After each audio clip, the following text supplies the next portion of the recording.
Record वोटों से जीते हैं, इनके बारे में कहीं कोई चर्चा नहीं थी। नहीं। दिल्ली यूनिट के प्रेसिडेंट रह चुके हैं और जिनके नामों की चर्चा हो जाती है, आप जानती हैं, वो नाम पीछे चला जाता है। 26 साल बाद दिल्ली में भाजपा का राज है। 12 दिन हो चुके हैं दिल्ली में भाजपा को अपना एकाधिकार जमाए हुए, लेकिन अभी तक सीएम की कुर्सी खाली है और उस पे बहुत सारे वाद विवाद चल रहे हैं। लेकिन तारीख तय हो चुकी है, 20 तारीख को रामलीला मैदान में 4:30 बजे शाम को सीएम शपथ लेगा। लेकिन कौन होंगे वो सीएम, इस पे आज हम बात करेंगे अरुण जी से। अरुण जी, कौन होंगे सीएम? ये 48 विधायकों में से ही तय होने हैं, लेकिन हर कोई अपने अपने तरीके से एक नाम सामने ला रहा है। सबसे ज़्यादा जो नाम चर्चा में है वो प्रवेश जी का है, लेकिन आपको पता है कि भाजपा की परिपाटी रही है। पिछले 10 सालों से हम लोग देख रहे हैं, 15 सालों से कहें देख रहे हैं कि वो जो दिखता है वो होता नहीं है। आपको क्या लग रहा है, कौन होगा दिल्ली का सीएम? जी हाँ, पूजा जी देखिए, 8 तारीख को रिजल्ट आया। जी। उसके बाद आज 17 तारीख है, जी। तकरीबन 10वां दिन है आज। हुँ। और कल जो मीटिंग होनी थी लेजिस्लेचर पार्टी की, शायद है आज होनी थी, जिसको एक दिन के लिए पोस्टपोन किया गया। 19 को प्रोबेबली पहले कहा जा रहा था कि चीफ मिनिस्टर की शपथ होगी, लेकिन एक दिन और वो बढ़ गया। तो मोस्ट प्रोबेबली 20th को जो है दिल्ली का नया चीफ मिनिस्टर शपथ ले सकता है। लेकिन इसके बीच में जो नामों की चर्चा की बात कही आपने, राम प्रवेश वर्मा का नाम इसलिए मुखर रूप से आया क्योंकि उन्होंने जो है दिल्ली के चीफ मिनिस्टर जो रहे थे वो अरविंद केजरीवाल को हराया था। सबसे बड़ी बात थी, इसीलिए उनके ऊपर जो है ज़्यादातर लोगों का जो फोकस ऑटोमेटिकली चला जाता है कि साहब वो चीफ मिनिस्टर हो सकते हैं। यंग हैं, एनर्जेटिक जी हैं, हाँ, जी हाँ। कॉन्फिडेंट दिख रहे हैं। और सबसे बड़ी बात है, वो जाट कम्युनिटी से आते हैं और दिल्ली में तकरीबन 13 सीट जाट बाहुल्य हैं। हुँ, हुँ। उसमें से 11 सीटें जो है जाटों वाली बीजेपी ने तकरीबन जीत ली हैं। जीत लिए। तो इसलिए भी कहा जा रहा है कि उस कम्युनिटी का एक मुश्त वोट बीजेपी को मिला है और उसके बड़े चेहरे के रूप में हुँ। जो वर्मा जी हैं, हाँ, प्रवेश जी का नाम चल हाँ, रहा है। प्रवेश जी का नाम चल रहा है। उनके पिताजी भी साहब सिंह वर्मा भी चीफ मिनिस्टर हुआ करते थे दिल्ली, तो वो एक पॉलिटिकल लीगेसी है। हुँ। इस वजह से सबका फोकस ऑटोमेटिकली उनकी तरफ शिफ्ट हो जा रहा है। लेकिन उसके साथ ही बहुत और भी कई नाम हैं, क्योंकि कुछ ऑर्गेनाइजेशन से नाम आ रहे हैं, कुछ लोग लगातार काम करते रहे, या फिर आप यूँ कहें कि जो वेटरन हैं ऑर्गेनाइजेशन में, या फिर यूँ कहें कि आप देखेंगे कि वो जो संघ और एबीवीपी वाले बैकग्राउंड से हैं, इस तरह के भी कई लोगों का नाम आ रहा है। लेकिन इस बीच में सबसे ज़्यादा जो चर्चा हो रही है कि दिल्ली में महिला चीफ मिनिस्टर क्यों नहीं? जी।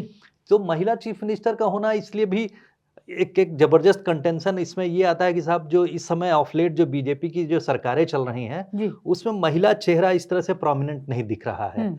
तो हो सकता है इसीलिए दिल्ली जो राष्ट्रीय राजधानी है, उसमें अगर महिला का चेहरा चीफ मिनिस्टर बनता है, तो बीजेपी जिस तरह से प्रो वीमेन फेस को लेकर आगे चलती है और महिलाओं ने जिस तरह से बीजेपी को ज़बरदस्त वोट किया है, उसमें वो एक बहुत ज़बरदस्त जो है एक इनिशिएटिव हो सकता है। ज़बरदस्त एक कहते हैं ना कि एक आप यूँ कह सकती हैं कि सबसे पुरजोर तरीके से कि हम बात नहीं करते हैं, वो करते भी हैं। इस तरह की बात हो सकती है अगर महिला चीफ मिनिस्टर। लेकिन अगर बात इसमें आप जब महिलाओं की बात कर रहे हैं, तो देखिए शीला दीक्षित, सुषमा स्वराज और आतिशी, तीन और तीनों धमाकेदार कहें या अपनी बात को बेबाकी से रखने वाली सीएम रही हैं। आतिशी को तो बहुत मौका नहीं मिला, लेकिन सुषमा स्वराज का अगर आपको याद हो, जब वो सीएम बनी थी तो प्याज के मुद्दे पे, प्याज महंगी हुई थी और उन्होंने दिल्ली की सीएम की कुर्सी छोड़ दी थी। वो बहुत इमोशनल इशू था। आप यूँ जी। कहें कि जिस तरह से उन्होंने कुर्सी छोड़ी थी, बहुत इमोशनल इशू पे छोड़ी थी। और वो सुषमा उस समय की राजनीति थोड़ा आज की राजनीति से थोड़ा अलग थी। तो आप कह सकती हैं कि इमोशनल इश्यूज पे भी लोग रिजाइन कर दिया करते थे। लेकिन उसके बाद शीला दीक्षित का आप टेन्योर देखेंगी तो दिल्ली को बदलते हुए एक राष्ट्रीय राजधानी में इंटरनेशनल लेवल पे ले आने की बात जो है, उन्हीं के कार्यकाल में हुआ। दिल्ली जो है, आप उस समय कॉमनवेल्थ गेम्स हुए तो उसके दरमियान भले ही बहुत सारे आरोप लगे करप्शन के, लेकिन उन्होंने दिल्ली को पूरी तरह से, मेट्रो भी उसी समय शुरुआत होती है, तेजी से मेट्रो आगे बढ़ती है। तो दिल्ली में जो परिवर्तन का दौर था, उसमें शीला दीक्षित के कंट्रीब्यूशन को भुलाया नहीं जा सकता है। लेकिन आपको क्या लग रहा है कि यही कंट्रीब्यूशन जो है वो दिल्ली में अगली महिला मुख्यमंत्री बनाएगा, या फिर भाजपा को खुद को साबित करना है, क्योंकि एक बात और भी आ रही है कि भाजपा की जो राष्ट्रीय अध्यक्ष बनने जा रहे हैं, वो भी एक महिला हो सकती हैं। इस बार महिलाओं पे इतना जोर जो भाजपा ये का उसके है। कई कारण हैं। आप देखेंगे कि अगर राष्ट्रीय अध्यक्ष महिला नहीं बनती है तो हुँ, दिल्ली का चीफ मिनिस्टर जो है, मुझे लगता है उसकी ज़्यादा संभावना है। हुँ, उसके कई कारण हैं। आपने देखा होगा कि हम लोग चर्चा में जैसे बात करते रहे हैं कि जो प्रो वीमेन प्रोग्राम्स हैं, हुँ, सरकार ने तो किए हैं, उसमें महिलाओं की भागीदारी भी हुई है। हुँ। उसकी वजह से वोट स्विंग ज़बरदस्त हुआ। जैसे दिल्ली के भी इलेक्शन में आप कहेंगे कि महिलाओं ने ज़बरदस्त पुरुषों से जो है कुछ परसेंटेज ही परसेंटेज है ज़्यादा लेकिन रहा ज़्यादा है। वोट दिया। जी, जी। उसके पहले महाराष्ट्र में जो लाडली बहना जो उसका जो लड़की बहन योजना जो वहाँ पर थी, तो उसकी वजह से 6 टू 7% लोग कह रहे थे कि जो स्विंग ऑफ वोट्स जो है, हुँ, वो महायुति की तरफ गया। बेसिकली बीजेपी को ज़्यादा उसमें वोट मिला। हुँ, तो वो लोग कह रहे थे कि वो भी एक महिलाओं का सहयोग था। उसके पहले आप मध्य प्रदेश का देखें या फिर छत्तीसगढ़ का चुनाव हुआ था, राजस्थान का चुनाव हुआ, तो स्पेशली हम लोग मध्य प्रदेश और छत्तीसगढ़ की बात करेंगे। वहाँ पर जो महतारी वाली जो ट्राइबल वुमेन के लिए वुमेन के लिए, जी, प्रोग्राम जी। था और हुँ, लाडली बहना जो मध्य मध्य प्रदेश में था, प्रदेश में, हाँ। तो वहाँ भी वोटर्स का मध्य प्रदेश में स्पेशली वहाँ भी 6 टू 7% स्विंग महिला वोटर्स का था, हुँ, हुँ, जिसकी वजह से बीजेपी जो उतनी उम्मीद नहीं कर रही थी, शिवराज सिंह की लीडरशिप में जो है जो चुनाव जो लड़ा गया, तो वो ज़बरदस्त स्विंग हुआ। तो महिलाएँ जिस तरह से बीजेपी के फ़ेवर में वोट कर रही हैं, उसमें महिला चेहरे को प्रमुखता देना एटलीस्ट दिल्ली में, हुँ, आपने जैसा एक रेफ़रेंस दिया कि पार्टी का नेशनल प्रेसिडेंट भी हो सकता है इस बार, महिला हो सकती हैं। तो अगर वो नहीं बनती, उस तरह की संभावना नहीं होती, तो दिल्ली का चीफ मिनिस्टर बनना भी, हुँ। जैसे कि नाम आ रहा है रेखा गुप्ता हैं, एक शिखा राय हैं। शिखा राय जी, ने जी। बहुत बड़े आम आदमी पार्टी के नेता को जो सौरभ भारद्वाज को हराया। हराया, जी, जी। तो इन लोगों का जो चेहरा है वो भी काफ़ी प्रोमिनेंट है। हुँ, और इन लोगों के साथ में ये भी है कि साहब अगर महिला चीफ मिनिस्टर बनती है तो दिल्ली में ज़ाहिर-सी बात है जो जो डबल इंजन की सरकार है, उसका उसका चेहरा बहुत सॉफ्ट चेहरा होते हुए हुँ, बहुत बहुत व्यापक तरीके से जो है उसकी उसकी एक तरह से पॉलिटिकल माइलेज लिया जा सकता है। हुँ, आप देखेंगे कि आने नेक्स्ट ईयर बिहार का चुनाव है, उसके बाद वेस्ट बंगाल का चुनाव है। हुँ, वेस्ट बंगाल के साथ सदर्न स्टेट्स भी हैं। हुँ, तो उसके साथ फिर दूसरे ढंग की तैयारी शुरू हो जाती हुँ, है। हुँ, और फिर जो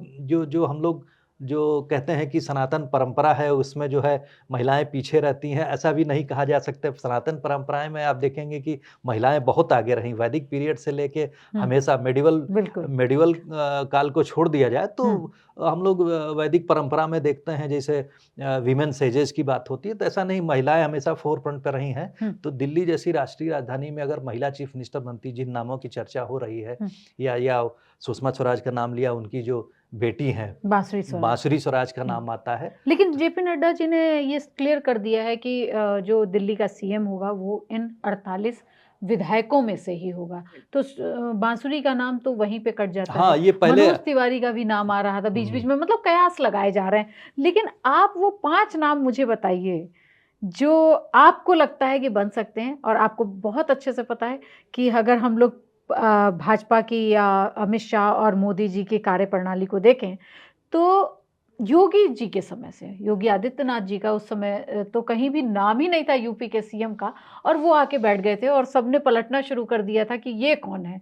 हुँ। चाहे अभी राजस्थान की बात करें या फिर राजस्थान, स्पेशली मैं राजस्थान और मध्य प्रदेश की बात करूँगा। राजस्थान और मध्य प्रदेश के जो 2 चीफ मिनिस्टर हुए, जी, इनके बारे में कहीं कोई चर्चा कोई नहीं थी। चर्चा नहीं थी। जी। उसी तरह से मैं कह रहा हूँ दिल्ली में इवन अभी खट्टर जी की अगर आप बात करें खट्टर जी उस की समय। पहली बार वो संगठन के आरएसएस के पुराने नेता हुआ करते थे हुँ, और उनको चीफ मिनिस्टर बनाया जाना वो बहुत अप्रत्याशित था। हुँ, उसी तरह से मैं कह रहा हूँ कि हो सकता है कि इसी तरह संगठन का कोई बहुत बहुत सीनियर मेंबर, जिसमें कि एक नाम आता है मोहन सिंह बिष्ट का नाम आ सकता है, हुँ, जो कि उन्होंने करावल नगर सीट छोड़ी और मुस्तफाबाद से लड़े हुँ, और रिकॉर्ड वोटों से जीते हैं। हुँ, तो उनका नाम बड़ा प्रोमिनेंट है। हो सकता है उनके साथ कहा जा रहा है उनको स्पीकर भी बनाया जा सकता है। हुँ। ये भी बात चल रही है लेकिन क्योंकि दलित सीनियर नेताओं की भी बात हो रही कि कोई हाँ। किसी दलित को जो है इस बार बहुत विपक्षी जी पार्टियाँ हाँ, 2 जितने भी एक हैं। 2 एक नाम हैं जो कि जी, संगठन में भी हैं और दलित चेहरे भी हैं, जी। जिसमें रविंद्र इंद्रराज सिंह जो हैं, जो जिन्होंने बवाना से बवाना से एक जी, नाम जी। वो हैं, जी, जी। एक और सीनियर मेंबर हैं, उनका भी नाम आता है, वो भी हाँ।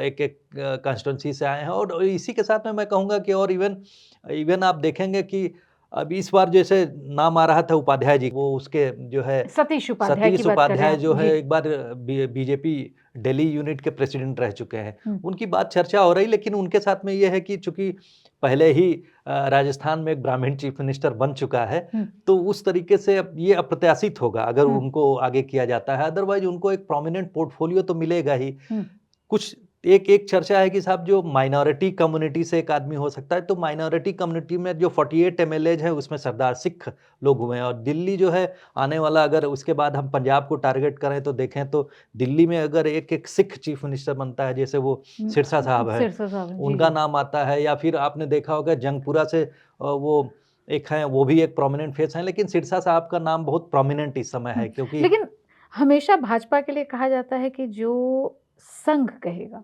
जी। संगठन से जो जुड़ा होगा, वो एक बड़ा अहम रोल अदा करता है। आपको क्या लगता है इसमें एक नए नाम भी और जुड़ते जा रहे हैं, जैसे राजकुमार भाटिया हैं, जो हुँ। आदर्श नगर से आते हैं।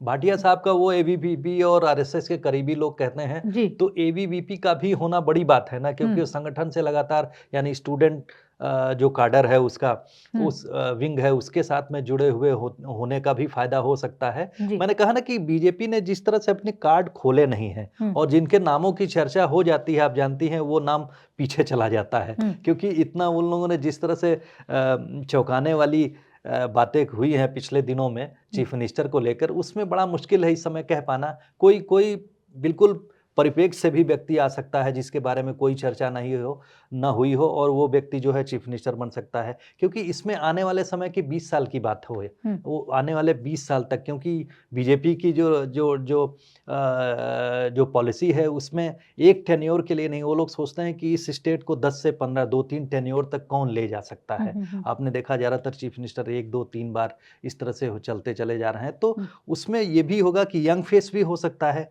जो कि एक 1, 2, 3 इलेक्शन तक जो है दिल्ली के उसकी अभी कुछ लीडरशिप एक में और लड़ा नाम जाए। आ रहे थे, अरविंदर सिंह लवली का भी नाम आ रहा था, लवली रेखा गुप्ता का तो नाम आप रेखा जानते गुप्ता हैं। चूँकि संघ के साथ उसमें हैं, काउंसलर भी रही हैं और जी, प्रोमिनेंट फेस भी, एकेडमिशियन भी हैं। जी। उनके नाम की महिला चीफ मिनिस्टर में चर्चा है, साथ में शिखा राय सीनियर हैं, हुँ, वो भी काउंसलर रही हैं, और हुँ, उन्होंने चूँकि बहुत एक एक एक खास कंस्टिट्यूएंसी से एक बड़े नेता को हराया, तो इन लोगों के नामों की चर्चा ज़रूर है। लेकिन मैं फिर कहूँगा कि संगठन से जुड़ा हुआ व्यक्ति पहली प्राथमिकता हो सकता है। हुँ, दूसरी व्यक्ति की बात, दूसरा जो मैं कह रहा हूँ, लगातार हम लोग चर्चा कर रहे हैं महिला चीफ मिनिस्टर के रूप में, हुँ। तो महिला चीफ मिनिस्टर में ये 2-3 नामों की जिनकी हम लोगों ने चर्चा की है, वो नाम प्रोमिनेंट हो सकते हैं। फिर भी इन सब की चर्चा करने के बाद भी ये अभी भी कहा जा सकता है कि जिस तरह से बीजेपी सरप्राइज़ देती है, उसमें बड़ा मुश्किल है कहना कि दिल्ली का नेक्स्ट चीफ मिनिस्टर कौन होगा। मतलब बी 19 तारीख तक दिल थाम के दिल्ली वालों जी को हाँ, जी हाँ। बैठना ही पड़ेगा, हाँ? जी।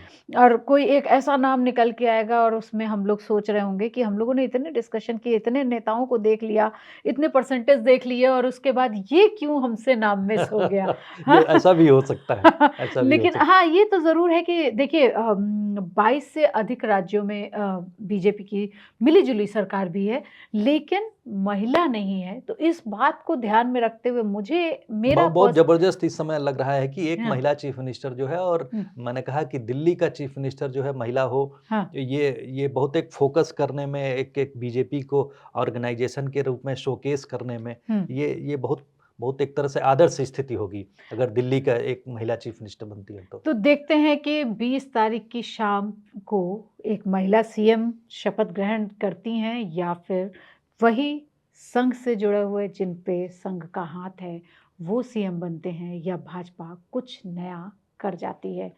देखते रहिए इंडिया डॉट कॉम।